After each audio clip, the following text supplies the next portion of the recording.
Host হিসেবে জমতেছে না, আপনি পলিটিক্সের শিকার হয়েছেন এখানকার প্রডিউসারের সাথে অন্য কারোর সাথে আপনার লাগছে, আপনি তো অন্য চ্যানেলে চলে যাইতেই পারেন।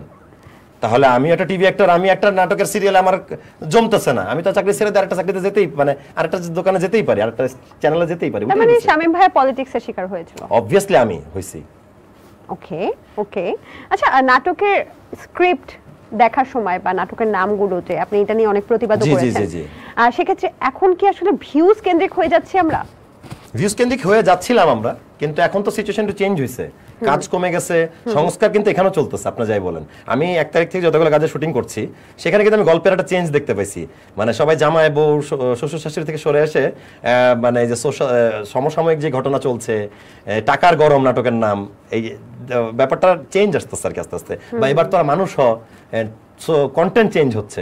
সো আমার মনে হয় যে এখন আর ভিউজ না নিয়ে ভেবে মানুষজন কন্টেন্ট নিয়েই ভাববে আর কি। আমার বিশ্বাস যে 1-2 মাসের মধ্যে আমরা এইটার ফলাফল দেখতে পাবো আর কি। হানিমুন কোথায় করতে চান? হানিমুন আমি আমার পছন্দের দেশ টার্কি, আমি I will go to turkey. কাজের সময় ঘুম পেলে কি করেন? কাজের সময় ঘুম পেলে ঠাস করে, যদি ফ্রি টাইম পাই ঠাস করে সোফা টোফা যেখানে এলাকায় আছে ঘুমাই নেই 5 মিনিট। আপনি কি পাওয়ার ন্যাপ পারি? প্রথম পারতাম না এই চাকরিতে, এখন আমি পাওয়ার ন্যাপ নিয়ে আমি 5-10 মিনিট ঘুমাই, আমি আবার কাজে যেতে পারি। এটা হয়ে গেছে চাকরি করতে করতে। আচ্ছা, কমন জেন্ডারের ভূমিকা অভিনয় করার পর আপনি নাকি নিজেও বাস্তবে ওইরকম ভাবে অনেকদিন ওই ক্যারেক্টার থেকে বের হতে পারছিলেন না? না না, এমনটা ছিল না গল্পটা। আমি এটা ফেসবুকে লিখছিলাম, আমার অনেকদিন না, একটা দিন ওই ক্যারেক্টারটা ছিল আমার গায়ের মধ্যে। আমার হাতে নেল পলিশটা তখনও ছিল, প্যাকআপ হয়ে গেছে, রাত 3টায় বাসায় আসছি। তো আমি আম্মুকে আর কি কোমরে হাত দিয়ে মেয়েদের মতো দাঁড়ায় বলছি, আম্মা একটু নাস্তা দিবা আমারে। মানে আমি বুঝছি যে আমি এটা হওয়ার কথা না। তো তারপরে আমি আম্মুর হাতের সাথে আমার নিজের হাতে ছবি তুলি, রিমুভার দিয়ে আমার নেল পলিশ উঠাই, তার ক্যারেক্টারটাকে বিদায় দেই। আচ্ছা, বাথরুমে কি ধরনের গান করেন? বাথরুমে সব ধরনের গানই করি, গান গোসল করার সময় গান গাই আর নাচি আর গোসল করি। আচ্ছা, সেখানে কি আধুনিক বা হিপ হপ কোনটা? সব রকম গান, সব রকম। মানে আমার যে মুড, যেদিন যে গান গেতে ইচ্ছা হচ্ছে। শেষ কবে কেঁদেছেন? শেষ কবে কেঁদেছি? শেষ আমি কেঁদেছি আন্দোলনের সময়, কারণ আমার চোখে পানি আসছে মানুষকে গুলিবিদ্ধ হওয়া দেখতে, মানুষের গুলি বের হয়ে যেতেছে, রাস্তায় পড়ে যাচ্ছে। মানে মানুষ তো ভাই, মানে আমি যদি আমার চোখে পানি এসে থাকে তাহলে এই টাফ টাইমটাতে। আচ্ছা, এই জীবনের সবচেয়ে বড় আফসোস কি? জীবনে কোনো আফসোস নাই, মানে আমার জীবন পারফেক্ট যাচ্ছে আল্লাহর রহমতে। আমার যেখানে যেটা করার সেটাই আমি করছি। আফসোস তারই থাকে যে করতে পারে না বা করে না বা কারো আন্ডারে আছে। আমি কারো আন্ডারে ছিলাম না, সো এই জন্য আমি খুশি।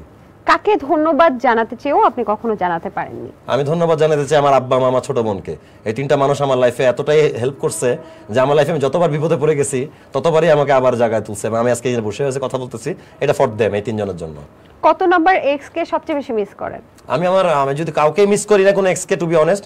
কিন্তু যদি আপনি বলেন পৃথিবীর প্রত্যেকটা মানুষ তার প্রথম ভালোবাসাকে ভুলতে পারে না, আমি প্রথম ভালোবাসাকে যদি কখনো বলেন তাহলে তার চেহারা আমার চোখে ভাসছে। বাকি আমার পরেরগুলোর কারো চেহারা আমার কখনো মনে নেই। কার অভিনয় দেখে আপনি অনুপ্রাণিত? কার অ্যাক্টিং দেখে? বাংলাদেশে না বিদেশে? বাংলাদেশে আই এম ডেফিনেটলি আমি মোশাররফ করিম ভাইয়ের ফ্যান, আমি নিশো ভাইয়ের ফ্যান। তাকে অ্যাক্টিং অ্যাসিস্ট করার সুযোগ হয়েছিল অনেকগুলো নাটকে। মোশাররফ ভাইকে মাত্র 2টা নাটকে হেল্প করছি। তো এই দুজনের ফ্যান আমি।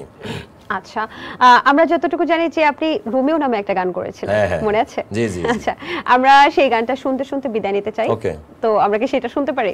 সেখানে অনেকগুলো মেয়ের নাম ছিল না? হ্যাঁ, ওই মেয়েগুলো কি সবাই আপনার পরিচিত? না না না, এইটাই বেস্ট, ভালো একটা প্রশ্ন করছেন।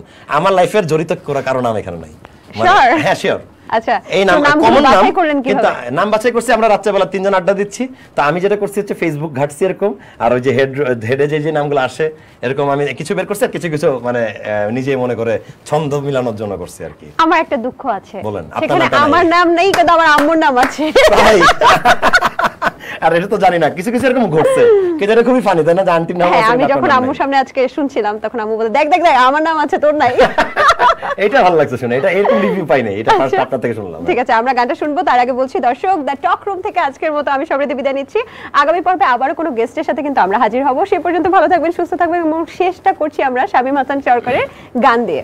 শুরু করি। ওকে, সো আমাকে মাফ করতে হবে যে গলা ঠান্ডা লাগছে, এটা মেনে নিয়ে করছি, ঠিক আছে?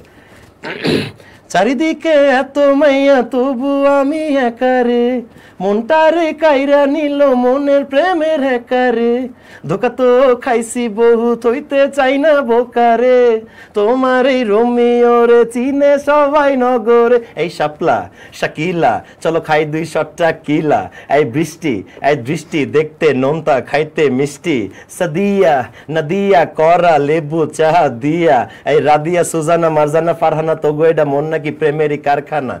এই জাদুর গাইলাম। Wow, thank you so much. Thank you.